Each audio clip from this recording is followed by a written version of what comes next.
Surat Paulus kepada jemaat di Filipi. Filipi pasal 1. Salam dari Paulus dan Timotius. Salam dari Paulus dan Timotius, para hamba Yesus Kristus, kepada semua orang kudus dalam Kristus Yesus di kota Filipi. Salam juga untuk semua penatua dan diaken. Anugerah untukmu dan damai dari Allah Bapa kita dan Tuhan Yesus Kristus. Ucapan syukur dan doa Paulus untuk jemaat di kota Filipi.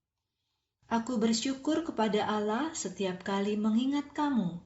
Dalam setiap doaku untukmu, aku selalu berdoa dengan bersukacita. Aku bersyukur untuk kerjasamamu yang kamu berikan dalam memberitakan kabar baik sejak hari pertama sampai sekarang.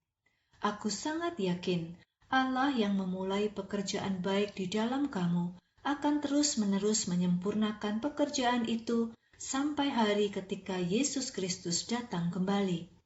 Sudah sepantasnya aku berpikir seperti ini tentang kamu semua, karena kamu ada di dalam hatiku. Kamu juga sudah menjadi teman sekerjaku dalam anugerah Allah, baik sewaktu aku di penjara maupun sewaktu aku membela dan meneguhkan kabar baik. Allah adalah saksiku, kalau aku sangat rindu padamu dengan kasih Yesus Kristus. Aku berdoa untuk kamu. Semoga kasihmu semakin bertambah-tambah dalam pengetahuan dan segala pengertian. Semoga kamu dapat peka memilih yang terbaik, supaya kamu tetap murni dan tidak bercacat sampai hari kedatangan Kristus. Dan semoga hidupmu dipenuhi dengan buah pekerjaan baik yang datang melalui Kristus, untuk membawa kemuliaan dan pujian bagi Allah. Penderitaan Paulus memajukan penyebaran kabar baik. Saudara-saudara, aku ingin kamu tahu bahwa semua yang terjadi padaku justru membuat kabar baik semakin tersebar. Semua pengawal Roma dan orang lain di sini tahu kalau aku ada di penjara karena Kristus. Karena aku di penjara, sebagian besar saudara seiman menjadi yakin di dalam Tuhan.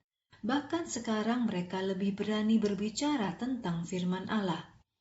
Beberapa orang memang memberitakan Kristus karena iri dan persaingan, tetapi yang lain memberitakan Kristus karena maksud yang baik. Mereka melakukannya karena kasih. Mereka tahu Allah menempatkan aku di penjara untuk membela kabar baik. Tetapi orang-orang yang lain memberitakan Kristus karena kepentingan diri sendiri dan tidak tulus. Mereka pikir cara itu bisa menambah kesusahanku selama di penjara. Tetapi tidak apa-apa. Bagiku yang penting adalah Kristus diberitakan, entah dengan maksud yang benar atau salah, dan aku bergembira untuk hal itu. Ya, aku akan terus bergembira, karena aku tahu bahwa melalui doa-doamu dan pertolongan Roh Kristus Yesus, apa yang terjadi padaku akan berbalik menjadi kebebasanku. Aku sangat berharap dan yakin kalau aku tidak akan dipermalukan. Sebaliknya, dengan keberanian seperti biasanya, juga seperti sekarang ini, Kristus dimuliakan di dalam tubuhku, baik melalui kehidupanku maupun kematianku. Karena bagiku, hidup adalah Kristus dan mati adalah keuntungan.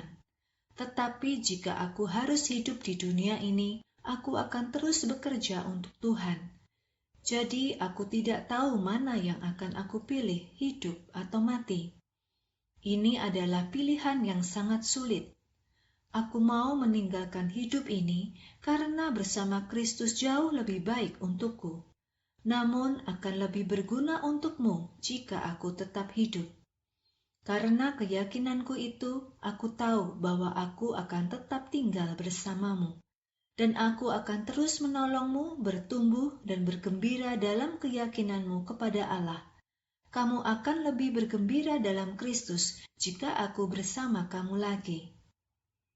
Bersatulah dan tetap berjuang. Pastikan bahwa cara hidupmu sesuai dengan kabar baik dari Kristus.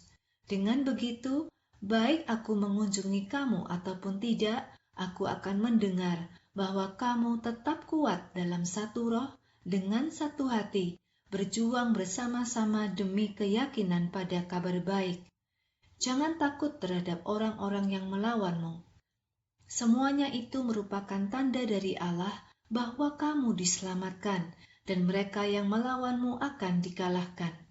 Karena kepada kamu telah diberikan bukan hanya untuk percaya kepada Kristus, melainkan juga menderita untuknya.